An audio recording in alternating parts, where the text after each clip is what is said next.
shalom. Wah, shalom. Sekali lagi shalom. Waduh, luar biasa. Apa kabarnya, saudara? Luar biasa. Apa kabarnya, saudara? Luar biasa. Luar biasanya kayak nggak luar biasa ya. Gimana tuh luar biasa tapi nggak luar biasa? Bapak saudara, sebelum saya mulai, saya mau menghimbau untuk kita semua, yuk, karena ini ada di dalam bulan puasa ya. Jadi waktu kita keluar dari ruangan ini, yuk saling menghargai ya. Jadi mungkin waktu kita lagi berjalan, mungkin waktu kita lagi di angkutan umum ya, kalau boleh ditahan dulu minumnya ya. Kalau boleh ditahan dulu nyemilnya ya. Begitu sampai rumah boleh kok. Ya, Bapak Saudara, kita saling menghargai ya, Bapak Saudara ya.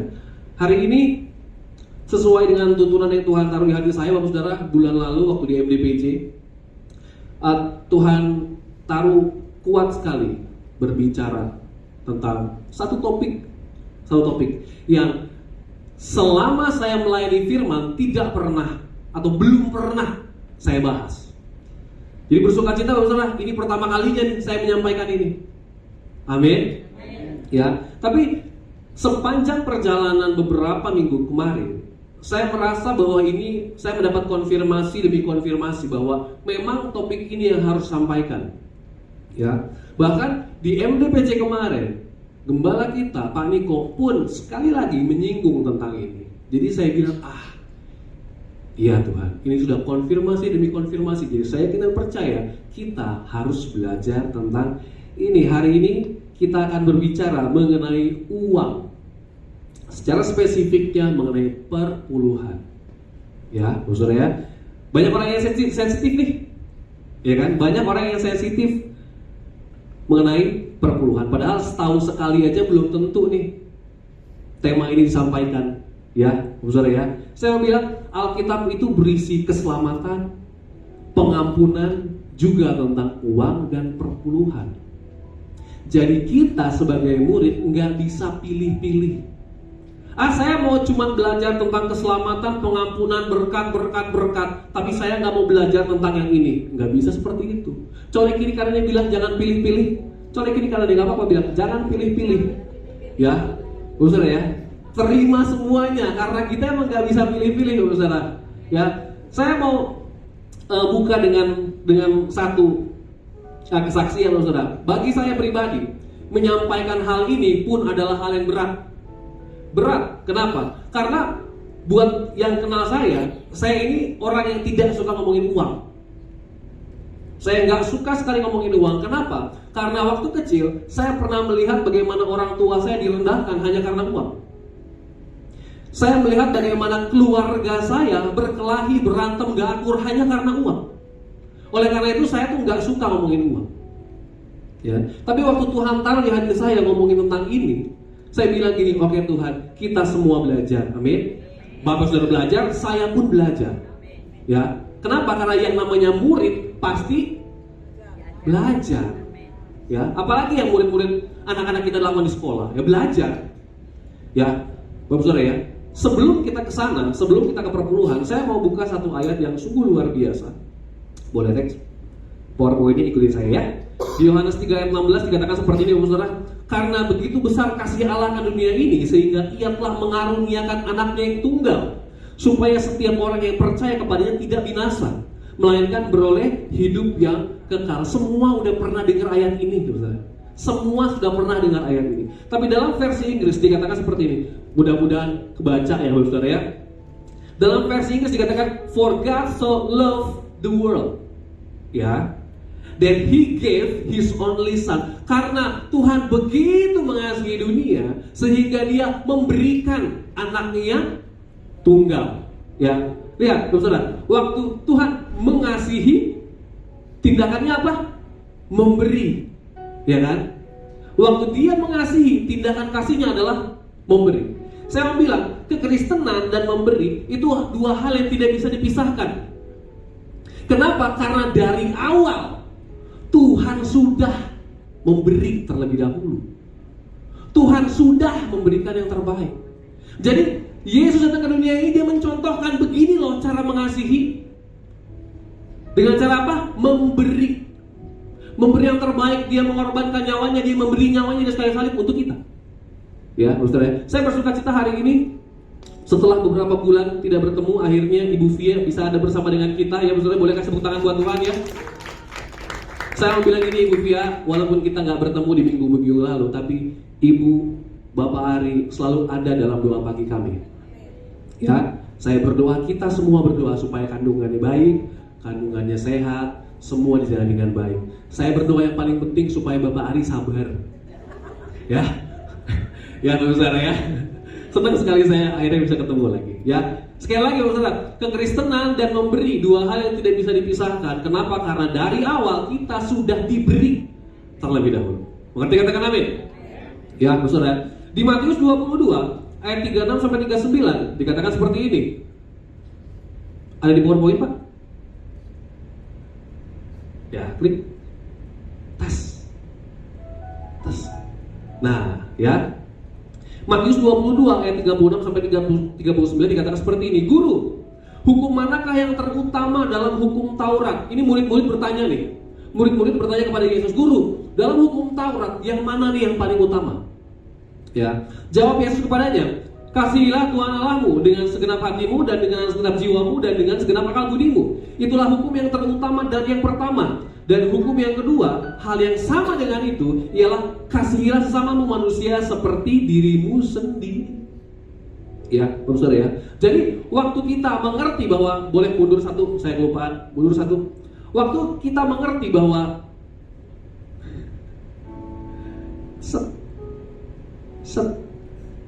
waktu kita memberi salah satu tindakan kasih, ya, waktu kita mengerti nih, salah satu tindakan kasih adalah memberi. Jadi waktu Yesus bilang kasihilah Tuhanmu, kasihilah sesamamu, berarti ada yang tetap kita berikan kepada Tuhan dan kepada sesama. Mengerti, katakan amin. Ya, Bapak Saudara ya. Nah, pertanyaannya gini, memberi kepada Tuhan itu memberi apa? Memberi apa sih kepada Tuhan? Ya kan?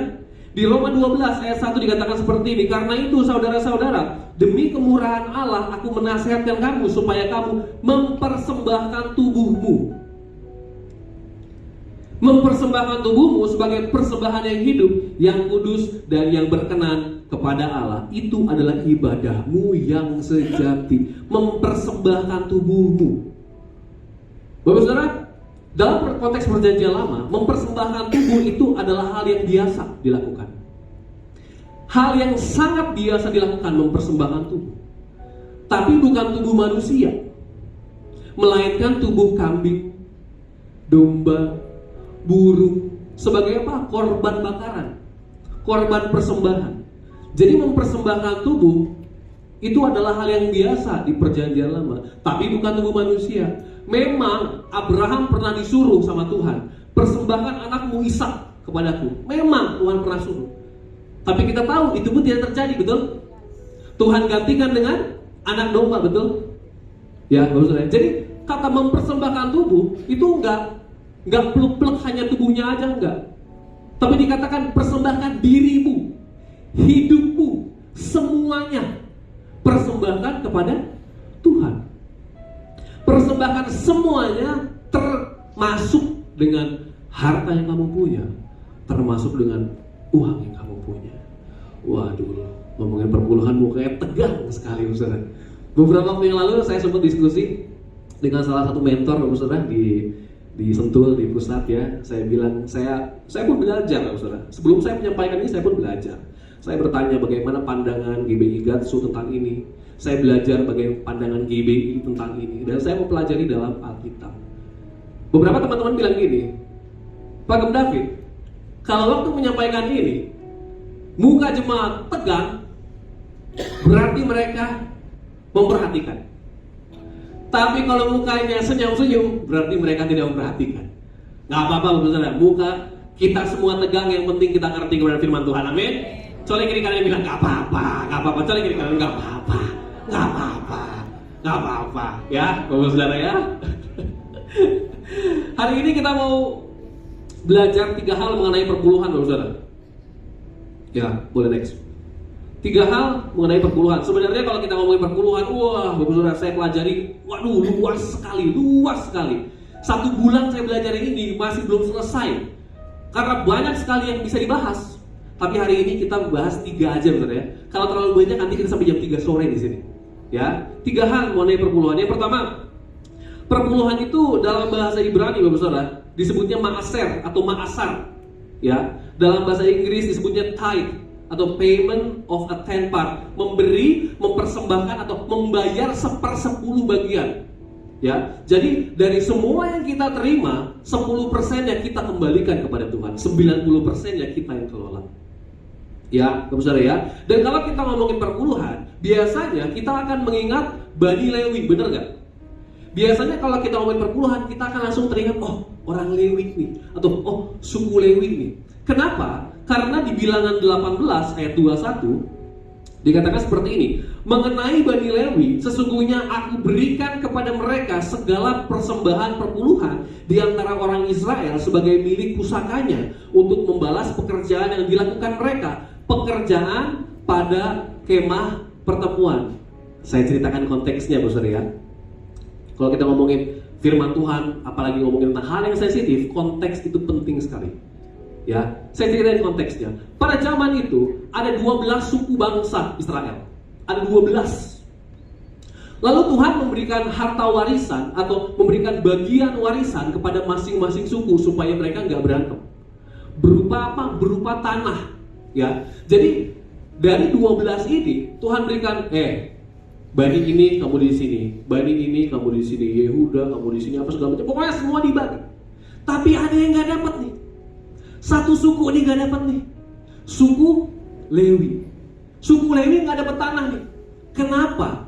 Karena suku Lewi dipilih Tuhan untuk mengurus rumah Tuhan. Ya, suku Lewi dipilih Tuhan untuk mengurus rumah Tuhan, untuk menjaga supaya api tetap menyala di kemah pertemuan atau di rumah Tuhan. Suku Lewi disuruh Tuhan untuk memastikan doa-doa tetap ada, pujian penyembahan tetap ada, ibadah tetap berlangsung. Jadi fokusnya adalah ke sana, sehingga mereka tidak punya pekerjaan lain. Ya, mereka bekerja di dalam rumah Tuhan, betul ya? Nah, banyak orang mengira perpuluhan saat ini sudah nggak relevan. Ya, banyak yang ngira udah nggak relevan, toh orang Lewi udah nggak ada. Kan orang Lewi udah nggak ada, ya terus ngapain saya masih kasih perpuluhan? Pada kenyataannya, Bapak Saudara, pada kenyataannya perpuluhan itu tidak hanya tentang orang Lewi. Tidak hanya tentang orang Lewi. Saya mau tarik mundur sekitar 500 sampai 600 tahun sebelum orang Lewi ada. Abraham pun sudah memberikan perpuluhan. Abraham loh. Lihat. Aturan di mana Tuhan bilang 10% bagian orang Lewi itu bagian hukum Taurat. Itu di sini nih. Tapi 500 tahun sebelum di sini Abraham udah memberi. Pertanyaannya, hukum Tauratnya udah ada belum? Udah ada belum? Belum ada hukum Tauratnya. Jadi belum ada aturan untuk memberi kepada orang lain, itu belum ada. Tapi di sini Abraham, bapak orang beriman, sudah melakukan. Kita belajar ya, Saudara ya. Satu ketika kita semua tahu Abraham punya saudara namanya siapa? Siapa? Oke. Siapa? Lot. Ya Bapak Saudara ya. Saya yakin semua udah tahu, cuma mungkin ketuker-tuker ya karena tokohnya banyak. Ya Bapak Saudara ya. Abraham itu punya saudara namanya Lot. Lot itu tinggal di kota Sodom. Ya. Saya mau kita ngerti dulu konteksnya Bapak Saudara ya. Saya nggak masalah cerita panjang lebar ke sana kemari, yang penting saudara ngerti konteksnya. Amin. Ya Bapak Saudara ya. Abraham itu punya saudara namanya Lot. Lot tinggal di kota Sodom. Ya. Pada zaman itu adalah hal yang wajar untuk satu bangsa menyerang bangsa lain, satu suku menyerang suku lain untuk mendapatkan harta warisan, harta jarahan, mendapatkan tanah. Itu hal yang wajar. Ya, Saudara ya. Satu ketika ada beberapa bangsa ya, bersatu mereka lalu menyerang kota Sodom. Ya. Dan waktu itu Sodom kalah. Ya. Dan yang namanya bangsa yang kalah, semua harta jarahannya dibawa. Semua harta berharganya dibawa sama yang menang, termasuk orang-orangnya.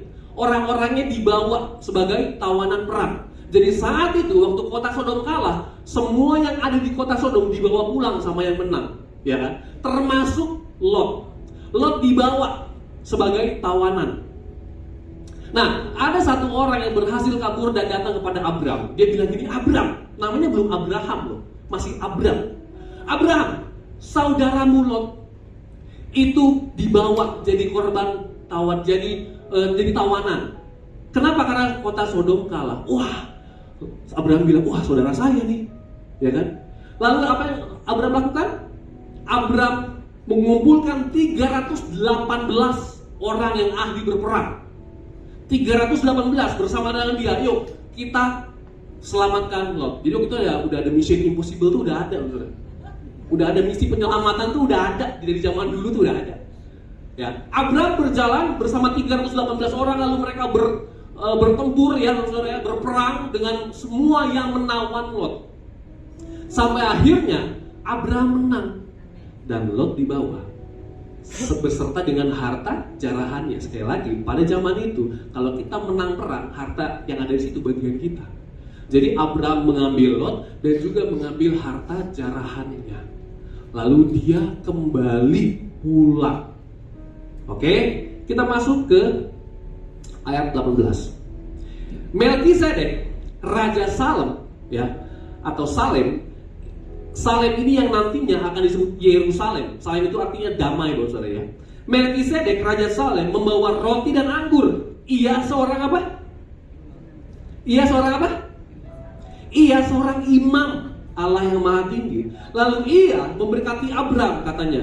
Diberkatilah kiranya Abram oleh Allah yang Maha Tinggi, pencipta langit dan bumi, dan terpujilah Allah yang Maha Tinggi yang telah menyerahkan musuhmu ke tanganmu. Lalu Abram memberikan kepadanya 1/10 dari semuanya. Jadi di momen itu Abram sudah memberikan perpuluhan, padahal aturannya belum ada. Aturannya belum ada nih. Saya yakin dan percaya waktu itu Abram mengucap syukur atas kemenangannya. Ya, sehingga dia memberikan perpuluhan kepada Melkisedek. Melkisedek itu siapa? Imam. Oke, imam. Ya, jadi perpuluhan itu adalah bentuk ungkapan syukur atas kemenangan, saudara. Sekali lagi ya, ungkapan syukur atas kemenangan. Waktu Abraham menang, dia memberikan perpuluhan. Waktu kita menang, kita memberikan perpuluhan. Nah, pertanyaannya gini, kita menang atas apa? Ya kita menang atas dosa. Ya kita menang atas dosa. Saudara percaya gak? Kita tuh sudah menang dari kuasa dosa. Sudah menang nih. Kita ini pemenang. Bahkan gini, bahkan kita disebut kita lebih dari pemenang. Kenapa? Karena kita gak ikut berperang, tapi kita ikut menerima kemenangannya. Yesus yang berperang, mati ganti kita di kayu salib, dia yang menang, tapi kita ikut menerima kemenangannya. Oleh karena itu kita bernyanyi, kita lebih dari pemenang. Mungkin beberapa di antara kita bilang gini, tapi Pak David, sampai hari ini saya masih bergelut, bergumul, bertempur dengan dosa. Bapak saudara, waktu kita diselamatkan Tuhan, waktu kita mengakui Tuhan Yesus sebagai Tuhan dan Juru Selamat, posisi kita sudah dibenarkan oleh Tuhan. Tapi si jahat kan gak tinggal diam. Dia masih terus berusaha cari teman masuk ke neraka, ya kan? Jadi dia terus menggoda kita untuk kembali melakukan dosa. Tapi posisi kita bukan bertempur untuk menang, bukan berperang, bergumul untuk menang, bukan, karena kita sudah menang. Kita bergumul mempertahankan kemenangan yang sudah Tuhan kasih. Beda. Ya, betul ya. Oleh karena itu, waktu kita terima Tuhan Yesus sebagai Tuhan dan Juru Selamat, kita diberikan kesempatan untuk memilih. Untuk memilih tidak berdosa. Ya, saudara ya. Jadi kalau sampai hari ini dibilang, oh tapi ada keterikatan yang tidak bisa saya lepaskan apa segala macam, itu pilihanmu. Mengerti katakan amin? Ya, saudara ya. Kita bergelut dari posisi menang. Kita bukan meraih kemenangan, tapi mempertahankan kemenangan. Nah, siapa itu Melkisedek? Di Ibrani 7 ayat 1 dikatakan seperti ini. Sebab Melkisedek adalah Raja Salem dan imam Allah yang Maha Tinggi. Melkisedek adalah imam. Ya. Sebelum ada hukum Taurat, perpuluhan diberikan kepada Tuhan melalui imam. Sesudah ada hukum Taurat, perpuluhan diberikan kepada Tuhan melalui imam. Luar biasanya Tuhan ya. Makanya dia bilang kan, Tuhan itu tidak pernah berubah, dulu, sekarang, bahkan selama-lamanya. Kalau dari dulu dia bikin aturan seperti ini, sampai selama-lamanya aturannya akan seperti itu. Jadi saya mau bilang gini, kalau dulu kita pernah ditolong sampai selama-lamanya, kita pun pasti ditolong Tuhan.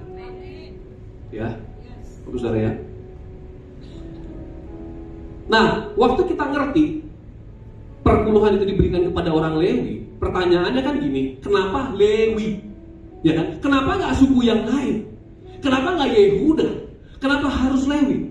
Ya, di Ulangan 21 ayat 5, Bapak Saudara, hari ini kita banyak sekali belajar ayat ya. Saya mau kita ngomongin perpuluhan tuh ngerti dari ayatnya, alkitabiahnya, bukan kata saya bukan. Kita mau lihat Tuhan tuh ngomong apa tentang ini, ya.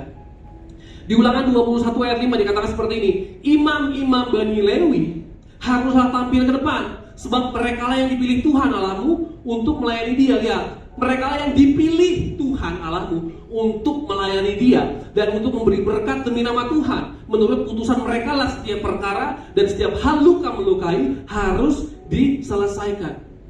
Jadi kenapa harus Lewi? Itu di luar kuasa kita. Tuhan yang pilih. Ya, Bapak Saudara ya. Kalau udah Tuhan yang pilih, mau bilang apa? Hargai saja. Ya, Bapak Saudara ya. Jadi kita mengerti bahwa perpuluhan adalah ungkapan syukur atas kemenangan yang kita terima. Kita berterima kasih karena kesetiaan, kebaikan Tuhan dalam hidup kita. Bapak Saudara, saya mau bilang ya, Tuhan itu gak butuh uang kita. Nah, Tuhan tuh gak butuh uang kita. Dia punya segalanya, benar gak? Dia punya semuanya, termasuk uang kita. Ya, mengerti katakan amin? Ya, Bapak Saudara. Jadi melalui perpuluhan kita mengatakan, Tuhan, saya nggak terikat dengan harta, saya nggak terikat dengan uang, tapi saya terikat dengan Tuhan. Perpuluhan itu bentuk pengakuan bahwa seluruh yang kita punya berasal dari Tuhan. Saya mau bilang gini, waktu kita ngomongin perpuluhan, itu kita nggak fokus ke 10%, betul? Tapi kita fokus kepada 90%. Bener nggak? Tuhan kasih dengan luar biasa. Perihal 10 aja kita ributin, padahal kita dikasih 90 yang luar biasa. Mengerti katakan amin? Wow, ya, Saudara ya. Jadi perpuluhan sekali lagi adalah ungkapan syukur atas kemenangan. Yang kedua, perpuluhan adalah bentuk mengasihi sesama. Ya, Saudara ya. Di Maleakhi 3 ayat 10 dikatakan seperti ini, bawalah seluruh persembahan perpuluhan itu ke dalam rumah perbendaharaan, supaya ada persediaan makanan di rumahku, dan ujilah aku, firman Tuhan semesta alam, apakah aku tidak membukakan bagimu tingkap-tingkap langit dan mencurahkan berkat kepadamu sampai berkelimpahan. Ya, Bapak Saudara ya. Jadi di sini Tuhan bilang, bawalah seluruh persembahan perpuluhan itu ke rumah perbendaharaan, supaya ada persediaan makanan di rumahku, maka Tuhan memberkati. Sekali lagi kita pelajari konteksnya, ya. Sekali lagi kita pelajari konteksnya. Saat itu, Bapak Saudara, saat itu bangsa Israel kembali dari pembuangan di Babilonia. Jadi Israel kembali ke Yerusalem dan mereka punya ekspektasi, wah, kita sudah kembali ke Yerusalem nih, pasti nih kehidupan kita berubah, pasti kita akan masuk ke dalam masa kejayaan seperti waktu kita diperintah oleh Raja Daud. Pasti seperti itu. Mereka punya ekspektasi. Ya. Tapi pada kenyataannya waktu mereka kembali ke Yerusalem, kok situasinya tidak berubah ya? Kok hidupnya masih susah ya? Kok tidak ada kemenangan-kemenangan yang mereka terima ya? Bapak Saudara, saat itu situasi bangsa Israel jauh dari Tuhan. Yang pertama, mereka memberikan persembahan yang tidak layak. Di Maleakhi 1 ayat 6 sampai 14 saya intikan aja, Bapak Saudara ya. Di situ mereka membawa binatang yang buta sebagai persembahan, membawa binatang yang cacat untuk dipersembahkan. Padahal kita mengerti Tuhan bilang apa? Persembahan itu harus yang terbaik. Oleh karena itu waktu Abraham tidak jadi mengorbankan Ishak, Tuhan sediakan anak domba, tapi yang nyangkut apanya? Tanduknya yang nyangkut di semak belukar. Kenapa? Karena hewan yang dipersembahkan itu harus sempurna, harus yang terbaik, gak boleh ada luka, gak boleh ada cacat. Saya mau bilang untuk semua kita, persembahan kita harus yang terbaik apapun itu. Mengerti katakan amin? Ya. Tapi orang-orang Israel saat itu memberikan hewan yang mohon maaf yang cacat, yang matanya buta dipersembahkan kepada Tuhan. Jadi gak memberikan yang terbaik. Yang kedua, apalagi yang terjadi saat itu, para imam mencemarkan kekudusan. di Maleakhi 2 ayat 1 sampai 9. Saya pelajari bahwa saat itu para imam menggunakan hukum Taurat untuk kepentingan pribadi. Jadi ngajar sesukanya. Yang penting ada keuntungan buat saya. Itu yang dilakukan. Dan itu yang Tuhan gak suka. Yang ketiga, apalagi yang mereka lakukan? Kawin dengan bangsa kafir. Tuhan sudah bilang, kawinnya sama orang Yahudi. Tapi mereka melakukan perkawinan campuran. Ya, saudara ya. Lalu, waktu situasi tidak nyaman, mereka datang ke Maleakhi. Mereka datang ke Nabi misalnya. Ya, saudara ya. Saat Israel tidak mengembalikan perpuluhan, ya, saudara ya. Waktu Israel tidak mengembalikan perpuluhan, karena mereka menahan-nahan perpuluhan saat itu ya, saudara ya. Waktu Israel tidak mengembalikan perpuluhan, orang-orang Lewi yang bekerja di rumah Tuhan tidak punya makanan. Sekali lagi, karena mereka tidak bekerja memang saat itu. Ya. Sehingga akhirnya para imam terpaksa harus meninggalkan pelayanan, meninggalkan rumah Tuhan untuk bekerja. Nah, masalahnya di sini ya, tidak semua orang tuh boleh masuk ke kemah pertemuan. Tidak semua orang boleh berdoa di sini, tidak semua orang boleh mempersembahkan tuh di sini, nggak bisa. Jadi waktu orang Lewi keluar, waktu mereka bekerja, rumah Tuhan kosong, tidak ada doa, tidak ada pujian penyembahan, tidak ada ibadah. Hal ini yang berdampak kepada bangsa. Saya mau bilang gini, doa, pujian, penyembahan itu sangat berpengaruh kepada bangsa. Kita kecilkan skupnya, berpengaruh kepada keluarga. Ya, oleh karena itu saya nggak pernah bosen nih ngomong mesbah keluarga. Mungkin beberapa di antara kita udah bosen banget nih dengarnya. Aduh, Pak Gem David itu lagi yang diomongin, karena ini yang penting. Mengerti, katakan amin. Ya, saudara ya. Jadi waktu kita ngerti konteksnya, kita ngerti, oh Tuhan bilang gini tuh karena ini. Ya, saudara ya. Ibu Via kaget ya, Ibu Via kaget. Udah lama gak datang VOT, sekali datang ngomong perpuluhan, mesti kaget saya ini. Ya, saudara ya. Ya. Nah, boleh nggak beberapa di antara kita kan pasti bilang gini, boleh nggak kalau perpuluhan saya nggak kasih ke gereja deh, tapi dikasih kepada orang miskin, boleh nggak? Tuhan kita luar biasa, bahkan sebelum kita bertanya, dia udah kasih arahannya. Next.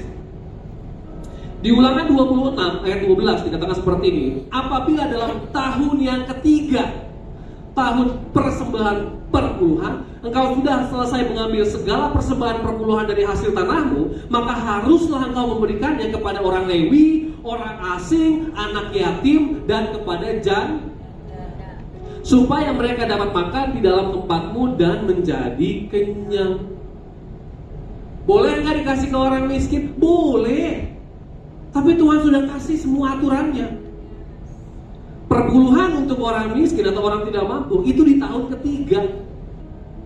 Ada, boleh kok boleh. Tapi ada aturannya. Walaupun pada kenyataannya saya pelajari ya, setiap tahun perpuluhan dibawa ke rumah persediaan, dibawa ke rumah Tuhan, saya pelajari siapapun yang datang tetap diberi. Ya. Walaupun pada aturannya ini adalah punya orang Lewi, tapi siapapun yang datang, orang yang membutuhkan datang minta pun diberi. Ya, saudara. Bahkan dari 11 suku lain yang punya tanah masing-masing, saat mereka gagal panen, mereka nggak punya makanan, pun diberi dari rumah Tuhan, dari tempat persediaan. Ya, saudara ya. Inilah kenapa saya bilang perpuluhan itu berbicara tentang mengasihi sesama. Ya. Jadi siapapun yang nggak punya makanan, dia datang ke rumah Tuhan, bisa dapat makanan di sana. Dari mana? Dari perpuluhan yang dikumpulkan.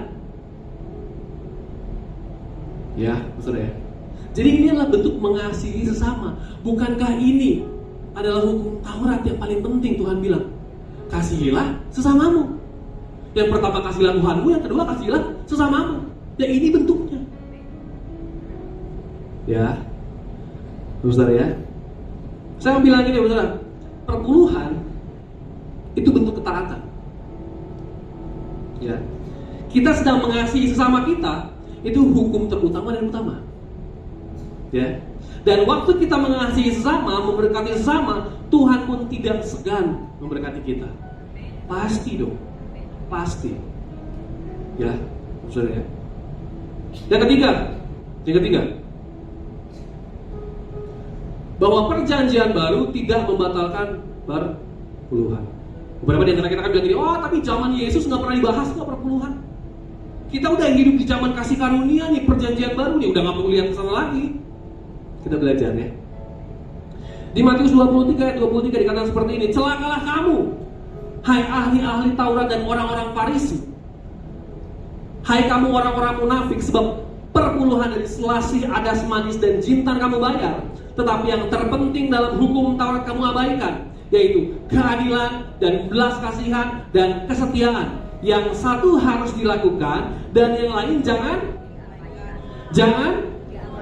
Bapak Saudara, selasih, adas manis dan jintan itu saya pelajari, itu adalah bahan-bahan makanan atau rempah-rempah. Jadi yang namanya perpuluhan saat itu tidak harus tentang uang. Ya, contoh saya pelihara kambing domba, contoh. Gimana cara saya kasih perpuluhan? Saat itu ya, baru saya pelajari ya. Hitung kambing dombamu, diurutin. Setiap yang dapat angka 10 persembahan kepada Tuhan. Jadi 1, 2, 3, 4, 5, 6, 7, 8, 9, 10. Bawa. Lanjut lagi. 1, 2, 3, 4, 5, 6, 7, 8, 9, 10. Bawa. Kira-kira seperti itu, Bapak Saudara. Nggak harus tentang uang. Ya, tapi di sini Tuhan bilang perpuluhan dari bahan makanan, rempah-rempah kamu kasih memang. Tapi kamu nggak bisa mengasihi sesamamu. Kenapa Yesus berkata seperti ini? Sekali lagi kita pelajari konteksnya ya. Saat itu ya, Saudara. Yesus itu mengecam orang Farisi dan ahli Taurat. Kenapa? Karena orang yang memberikan perpuluhan akhirnya memberi dengan motivasi kesombongan. Tuhan, saya kasih nih Tuhan. Saya taat nih Tuhan. Ya berarti saya lebih baik dari dia nih. Nah, ini nih motivasinya nih. Tuhan, saya memberi nih, saya nggak sama dengan mereka nih. Ini nih, ya, besar ya. Tapi Tuhan bilang apa? Tetap harus dilakukan. Motivasinya yang salah, jadi motivasinya yang dibenerin. Aturannya tetap berjalan, motivasinya dibenerin. Karena motivasinya harus kasih. Dan Bapak Saudara, keadilan, belas kasihan, kesetiaan, itu kan yang terpenting dalam hukum Taurat. Kasihilah sesamamu, amin. Ya, Bapak Saudara ya. Jadi dua-duanya penting. Perpuluhannya jalan, motivasinya yang dibenerin. Bukan berarti karena kasih ini ya udah perpuluhannya nggak usah, nggak gitu juga. Ya, Bapak Saudara ya. Yesus tidak pernah membatalkan perpuluhan. Dalam perjanjian baru harusnya kita memberi dengan kerelaan semuanya. Kenapa? Karena Yesus sudah memberikan semuanya. Ya, Yesus sudah memberikan semuanya. Saya mengerti, Saudara. Banyak yang tidak peduli dengan perpuluhan karena beberapa kabar mengenai penyalahgunaan perpuluhan. Saya ngerti kok kenapa sulit sekali untuk membangun kesadaran tentang perpuluhan. Kenapa? Karena kita disuguhkan oleh berita-berita, oleh kenyataan-kenyataan di mana perpuluhan yang kita berikan itu dipakai dengan tidak bertanggung jawab. Ya, saya ngerti. Apalagi sekarang media sosial ramai ya, maksudnya ya. Wah, semua orang bisa ngomong apapun, semua orang bisa mendapatkan informasi apapun. Ya, betul ya. Tapi saya bersyukur di gereja ini pengelolaan perpuluhannya bisa dipertanggungjawabkan, Saudara. Ya, saya sebagai gembala, saya tidak punya akses kepada kas.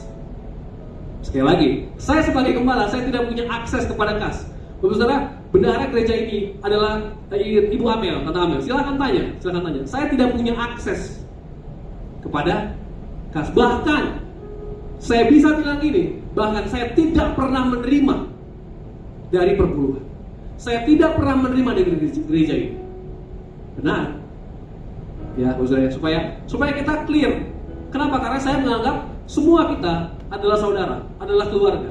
Jadi buat saya belak-belakan aja nggak masalah. Ya, Bapak Saudara ya. Jadi kalau gitu kemana nih larinya perpuluhan yang kita berikan, kan gitu, ya kan? Kemana nih larinya nih? Yang pertama, Saya akan jelaskan aja kenapa, karena sekali lagi kita keluarga semua ya, saudara. Yang pertama kepada fasilitas, ya, sewa ruangan ini, sound system ini, semua bangku. Ya. Berikutnya kemana? Ke Zoom. Ya, karena kita pakai Zoom yang premium untuk mengadakan Zoom meeting lebih dari 45 menit, jadi kita harus pakai Zoom premium. Ya, untuk doa terobosan atau untuk meeting Natal atau untuk keperluan apapun. Ya, untuk yang ikut doa terobosan atau panitia Natal pasti tahu seberapa pentingnya Zoom ini. Ya, misalnya. Berikutnya apa? Amplop, air minum, hal-hal kecil yang mungkin kadang-kadang kita nggak perhatikan. Ya. Berikutnya kemana lagi? Kepada program. Waktu kita mau bikin Paskah, Natal, acara kebersamaan, bulu tangkis, apapun itu, larinya ke sana. Semua persembahan, semua perpuluhan larinya ke sana. Ya, saudara. Berikutnya apa lagi? Pun gereja memberikan perpuluhan. Gereja pun memberikan perpuluhan. Kepada kemana? Kepada tudung kita. Kita berada di bawah GBI Gatot Subroto, di bawah Paniko. Kita pun memberikan perpuluhan. Kemana lagi? Kepada BPD GBI, Gereja Betel Indonesia. Kita pun memberikan perpuluhan.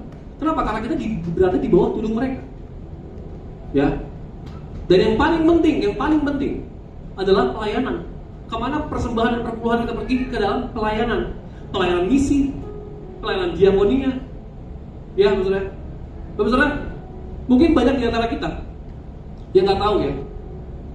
Ada seorang ibu di gereja ini yang merintis sebuah pos penginjilan. Jadi mereka bentuk dalam bentuknya cool. Ya, saudara ya. Isinya adalah mereka yang mohon maaf sekali. Mereka yang kurang mampu dan sudah senior. Ya.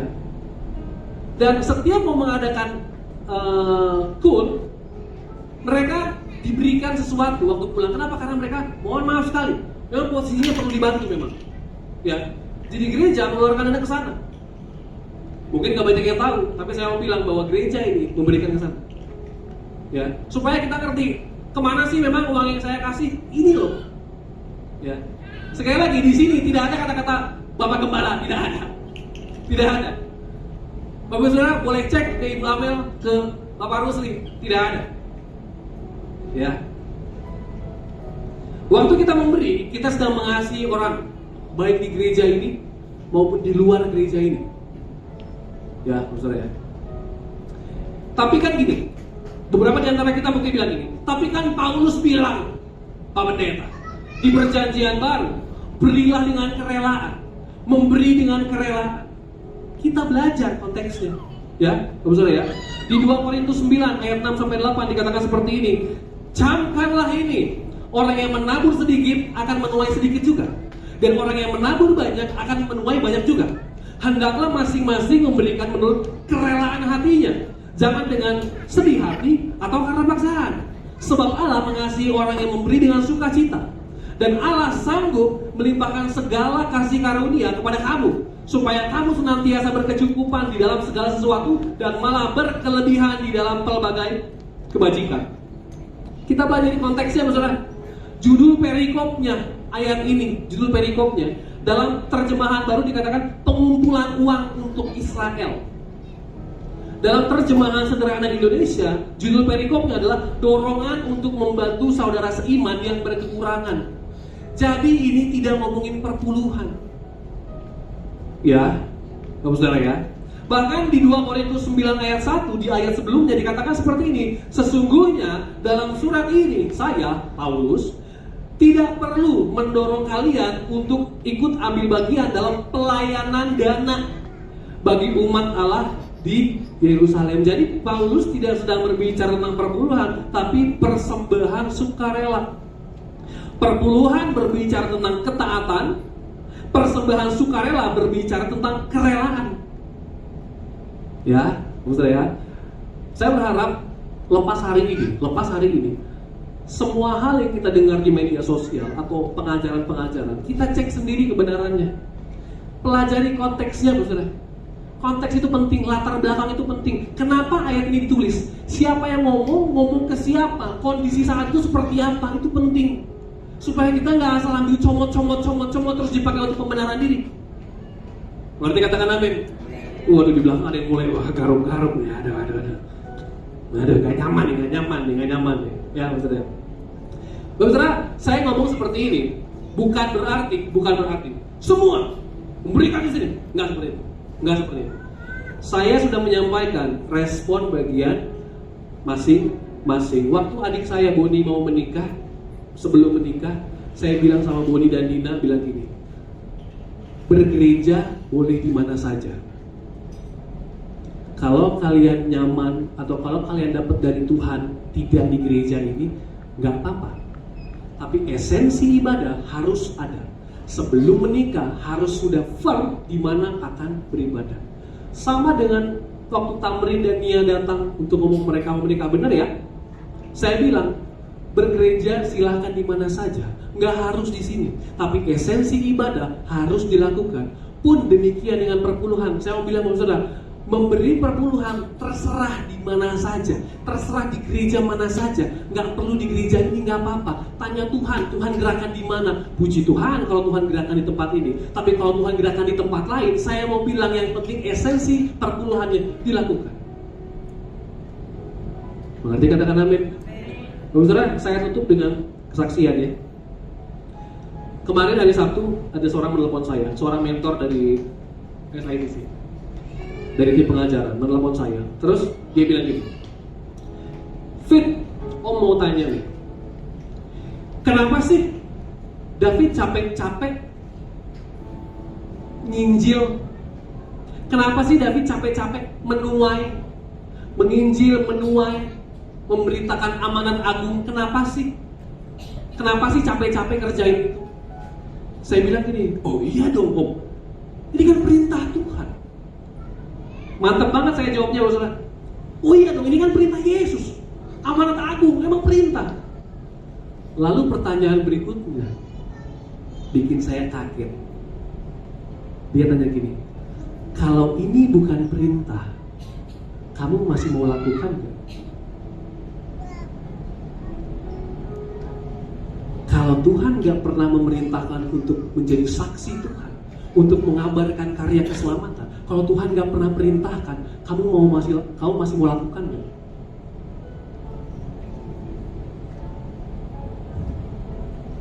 Saya diam. Terus dalam hati saya ada jawaban, masih. Kenapa? Karena saya gak mau selamat sendiri. Karena saya harus mengasihi sesama saya. Oleh karena itu, walaupun tidak ada perintah, tapi saya akan tetap melakukan, memberitakan karya keselamatan. Sama halnya dengan perpuluhan, saudara. Sama halnya dengan perpuluhan. Landasannya harus kasih. Landasannya harus kasih. Saya mau bilang gini, iya tapi kan itu aturan hukum Taurat untuk bangsa Israel. Ya udah, biarin aja bangsa Israel melihat itu sebagai aturan. Tapi kita sudah tidak melihat itu sebagai aturan, tapi hubungan. Kenapa? Karena kita sudah mendapatkan yang terbaik dari Yesus. Ya, saudara ya. Sekali lagi, dalam konteks perjanjian lama nggak apa-apa itu disebut aturan. Tapi saat ini kita nggak sebut aturan, kita sebutnya hubungan. Ya, saudara ya. Jadi ke depan saya kena percaya keluarga besar VOT nggak alergi lagi ngomong perpuluhan, karena perpuluhan nggak ngomongin tentang uang, tapi ngomongin kasih. Nggak ngomongin apa yang saya kasih, tapi apa yang sudah Tuhan kasih. Boleh kasih tepuk tangan buat Tuhan, saudara? Ya, saya berdoa keluarga besar VOT menjadi pribadi yang dewasa, yang mengerti bahwa hidup ini bukan hanya tentang saya, tapi bagaimana saya memberi, mengasihi Tuhan, bagaimana saya memberi, mengasihi sesama. Yang mengerti katakan amin. Yang mengerti boleh tepuk tangan buat Tuhan, saudara. Saya undang kita semua untuk bangkit berdiri. Saya akan selesai. Saya panggil tim pemuji penyembah. Satu lagu yang terngiang, saudara, waktu saya sedang menyiapkan materi ini. Saudara, menyampaikan ini nggak mudah. Tapi puji Tuhan, kita punya pemimpin di atas kita. Beberapa waktu yang lalu saya mendapatkan kesempatan untuk berbicara secara pribadi dengan Pastor Welian terkait ini. Ya, beliau bilang gak usah takut, jalan aja. Selama sesuai dengan kebenaran firman Tuhan, gak perlu takut. Saya mau bilang, walaupun semua orang di luar sana berbicara, nggak perlu, nggak relevan apa segala macam. Tapi buat saya yang penting Yesus saya bilang, yang satu jangan ditinggalkan, yang satu jangan diabaikan. Kita mau nyanyi satu lagu yang luar biasa. Pujian dan syukurku ku bawa padamu, dengan rendah hati ku persembahkan.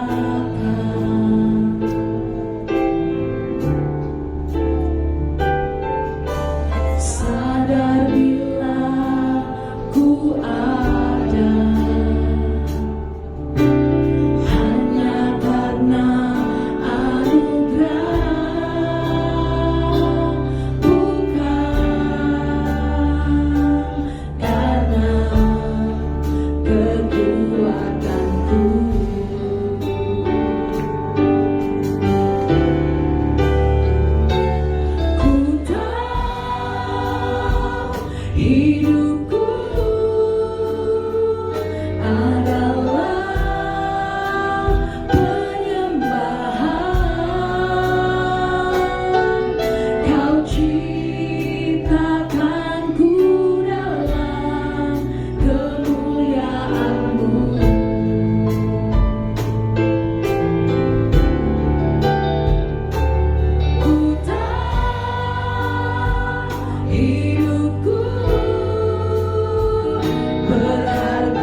Bapak Tuhan, terima kasih. Tuhan Yesus, terima kasih.